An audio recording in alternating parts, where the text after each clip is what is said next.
ang nakaraan sa beauty empire. You still did keep your promise. She was weak. I didn't pray. No. She needed me. She needed me so much. I'm so sorry. Just leave. Nobody's gonna. Because you betrayed me. You lied to me. Malungkot yung bunso ko. Nag-aalala ako. Alam mo, matatag yung anak ko, pero parang ang bigat-bigat ng pasan niya, Helena. Ang bigat-bigat ng pasan ni Noreen.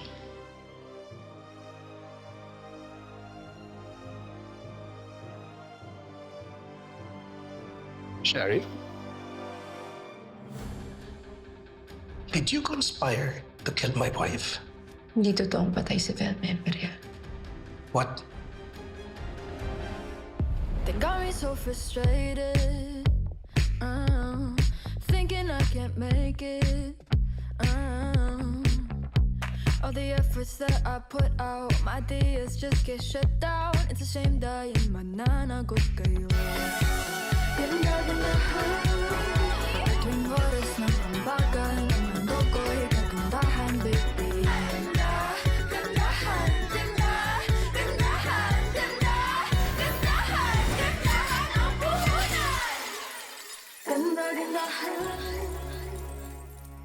We just killed her para maturo ka na pumatay sa kanya. Pero dahil sobrang galing ng Noreen na yun, pumalpak siya. And here we are.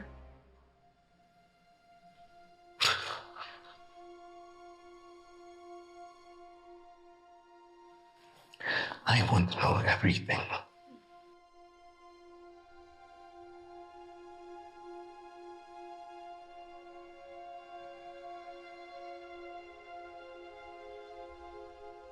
You ask too many questions. In the absence of any offer, Mr. Maria. Of course, how can I forget? Lahat ng katotohanan may presyo.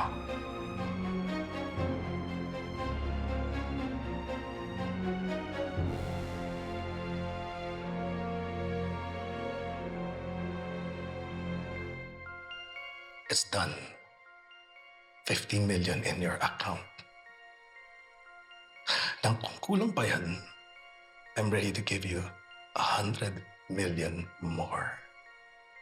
That should be enough to help you start a new brand. You'll be fine.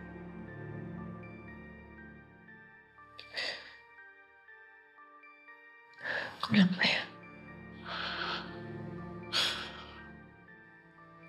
How much? You know, I don't actually need your money. How can I make sure na hindi mo ako babaliktarin? Or worse, papatayin. Now we're talking. What if I told you that I had something I could give you? Help you trust me a little bit more.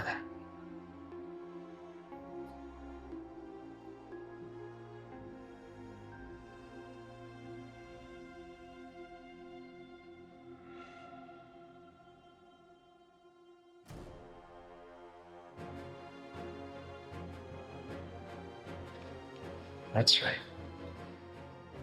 I killed Helena.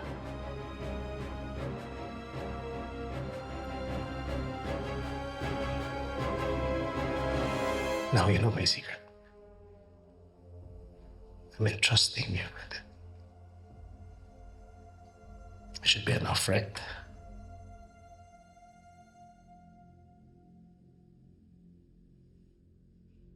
Matapang ka.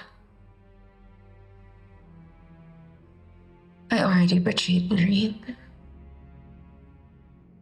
How can you make sure that I'm not gonna betray you? You don't really have a choice. Because I'm your only ally in this. You only have me. There's no one else.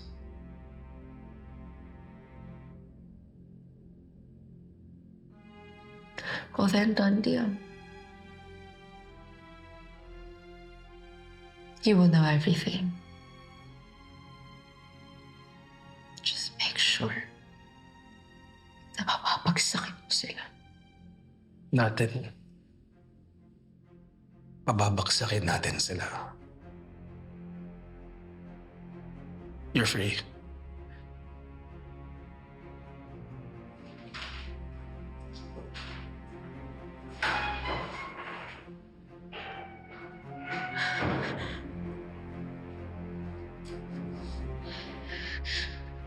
I killed Helena. Now you know my secret.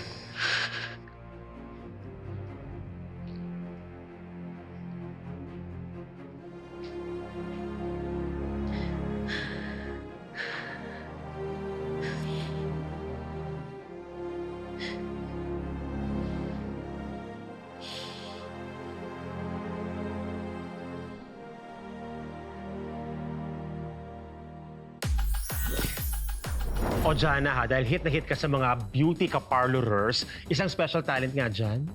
Ay, marami ako niyan. I can dance, I can act, I can sing. Well, I'm sure you can. O sige, sample. Wait! Oh. Mga beshi! May pumasok na balita. Look! Napalaya na sa kulungan si Shari De Jesus pagkatapos lumabas ang murder weapon na di umano ay kumitil sa buhay ng CEO na si Velma Imperial. Ayon sa mga otoridad ay walang fingerprints ni Shari De Jesus sa murder weapon kaya naabsuelto na ang online influencer. OMG! Freaking cheese! Lekat ka! Ano? What the hell? Is this for real? Hindi ko rin wala, Miss Velma. Mainit-init pa to! Sa pagmamahalan nyo ng jowa ninyo! This is messier than Jana's makeup. Ay, pasmado yung bibig mo, bes! Wait lang, look! Sa isang panayam sa telepono ay ipinagtanggol din ni Eddie Imperial, asawa ng biktima, si Shari De Jesus, at sinabing hindi siya naniniwalang magagawa ni De Jesus ang nasabing krimen. Ayon pa sa kanya ay mag-ina ang turing ni Shari De Jesus at Velma Imperial sa isa't isa at nagmamahalan. Ayon din kay Mr. Imperial ay magkasama nilang haharapin ni De Jesus sa korte ang sino mang tunay na salarin sa oras na matukoy kung sino ito. Mukhang Sir Eddie Imperial is teaming up with Shari on this case. Bakit kaya? And, alam mo, Jana, Martika, ang mas importanteng tanong dito, what will happen to Noreen in this mess now that Shari's out of it? At yan, ang aalamin natin mga kabeshi! Nakakalokay balita, ah. Kailangan natin itong paghandaan. Kanina ko pa tinatawagan si Shari, hindi sumasagot. I can't believe this is happening. That snitch. Natatakot ako, Noreen. How much information has Shari given Eddie? For all we know, papunta na si Eddie dito. Ngayon alam niyang buhay ako. You know what he can do to me? To us! Ang mas malaking tanong, anong kapalit nito?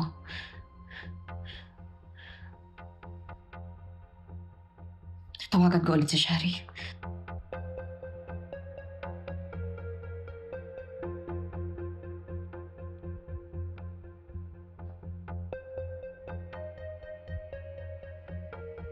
Ano?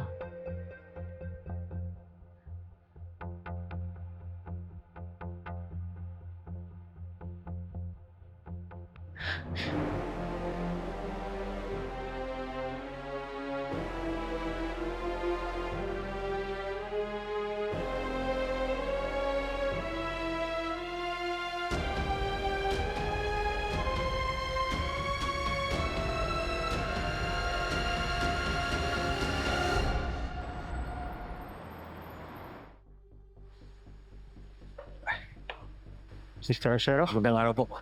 Officer Acero? Francis Francisco, Metropolitan Bureau. Have a seat, please. Salamat po. Sir, impormasyon daw kayo tungkol kay Eddie Imperial. Tama. Matagal ko nang pinasusundan si Eddie Imperial. Alam na rin namin ang tungkol sa mga illegal underground businesses niya. Yung sex ring, yung droga. Ngunit nangangalap lang kami ng mas matitibay na ebidensya na magtuturo sa kanya. Sandali lang ho. Ibig niyo sabihin matagal niyo nang alam. Pero wala ko kayong ginagawa para mapatumba tong hayop na yan. Hindi ganun kadali yun. Lalo na kapag may mataas na taong promoprotekta sa kanya at sa kanila. Kaya nga nag-request akong makipagkita sa inyo. Hindi para pigilan ang ginagawa ninyo, kundi para magtulungan tayo. Na-trace na rin namin ang ilang mga naging biktima ni Mr. Imperial. Nasa witness protection program na sila. Yung iba, takot na takot. Ayaw magsalita. Pero may isang tao kaming gustong mahuli at tiyak kami na malaking tulong siya sa investigasyon na ito.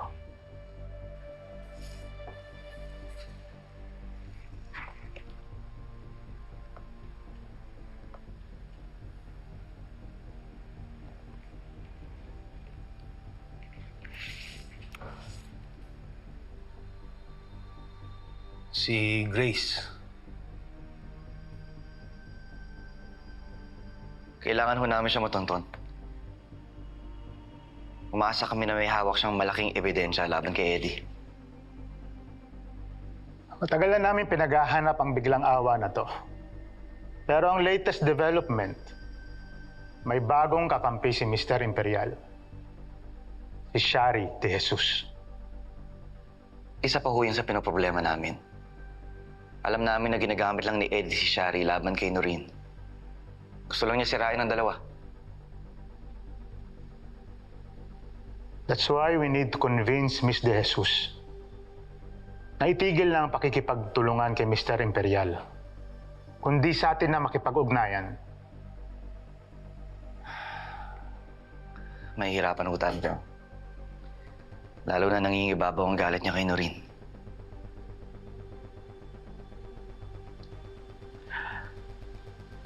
Baka naman magbago isip niya pag nalaman niyang gagamitin lang siya ni Mr. Imperial sa kanyang mga illegal businesses.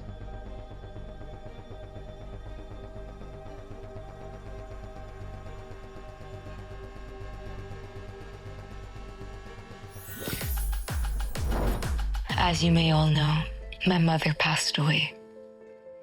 I am in mourning. Hindi lang dahil sa pagkamatay niya, kundi sa pagkamatay na rin ng old Shari de Jesus. Wala na ang Shari de Jesus sa sunod-sunuran kahit kanino man. Nandito na ang bagong Shari de Jesus. Ang Reyna Emperatriz ng kanta at kante. I am launching my own beauty line. Emperatriz Cosmetics. Wear the crown that you fought for. And to you, Noreen Alfonso. Alam kong nanunood ka. Kaya hinahamon kita sa isang showdown. Ituloy natin ang hindi natuloy with the late Velma Imperial. Matirang maganda. Sino tong bagong Shari na to? Well, an emperatrice apparently. At may namumuong hamunan ha, laban kay new queen of her own beauty empire, Noreen Alfonso. Ano, hobby na talaga na magpalit-palit ng anyo? Bagong pauso? Ano ka ba? Alam mo, kung merong mang expert sa mga pauso na yan, si Shari and Noreen yun.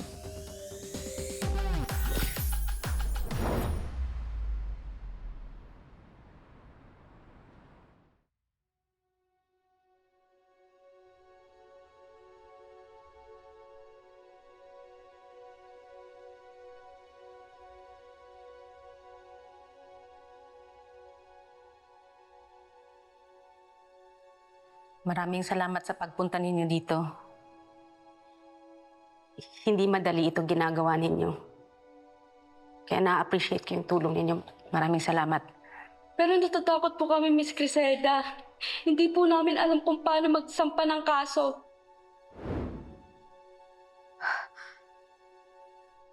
Paano po kahihiyan namin? Alam ko nararamdaman ninyo. Paano mabuhay sa takot, sa dilim. gigising ka araw-araw na may mabigat na dinadala. Yung takot kang lumabas kasi pakiramdam mo hindi safe ang mundo.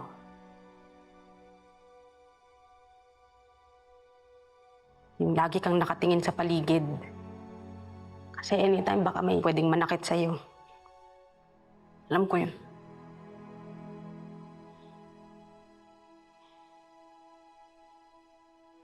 Pero sinabi ko sa sarili ko, nakikilos ako para sa mga kagaya ko. Alam ko, natatakot kayo. Dahil ihinahihiya natin ng mundo yung mga nangyari sa atin.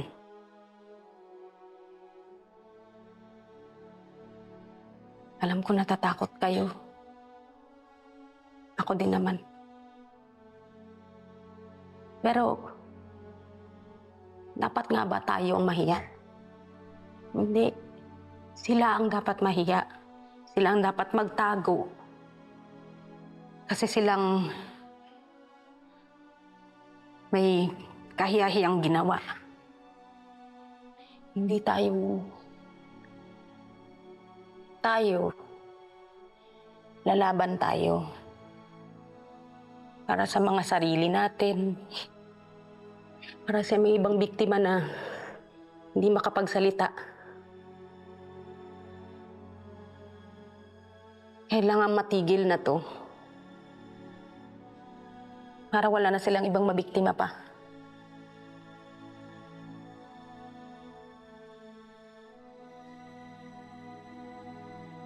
The only way to do that is to come into the light.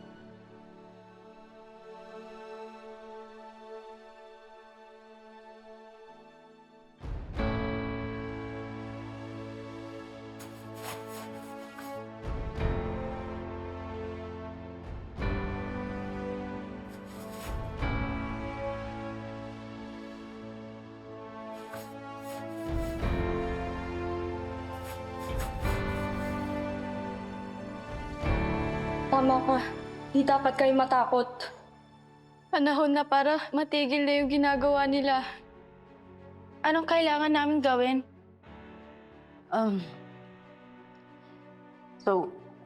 Kailangan nating tumistigo.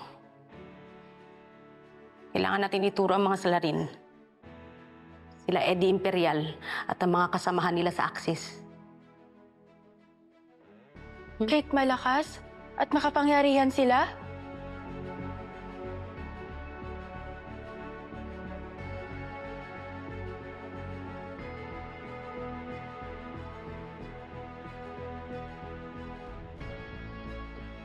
Oo. Lalong-lalo na dahil malakas at makapangyarihan sila.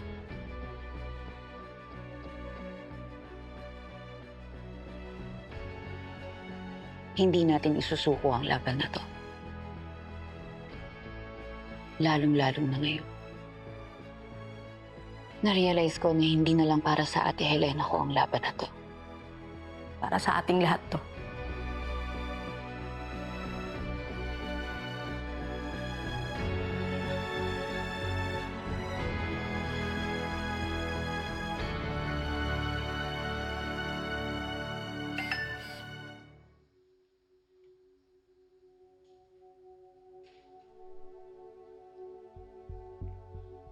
May good news ako. Nahuli na ng mga tauhan ko si Grace Biglang Ang.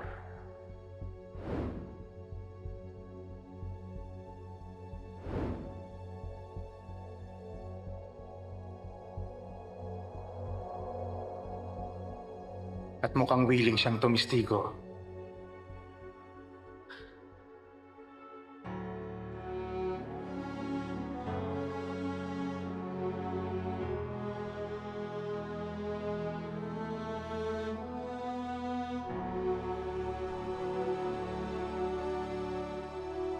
Abangan bukas sa Beauty Empire. Napansin ko lang na medyo mukha kayong stressed. By the way, I am Javier. Noreen. Sixto! Makinig ka. Hindi pwede magsalita ang babaeng yan. Ligpitin mo na yan. Since Velma died, you have been acting weird. What, you think I'm acting weird? Yes. Alam kong mahirap tanggapin na patay na si Velma. Pero hindi naman... Velma is alive! Ano na naman tong palabas na to? Gusto lang naming magkaroon ng celebration of life for Miss Velma. So, smile! Say hi to everyone! We're live on all my social media channels. I don't have to say anything. Especially since alam kong buhay pa si Velma.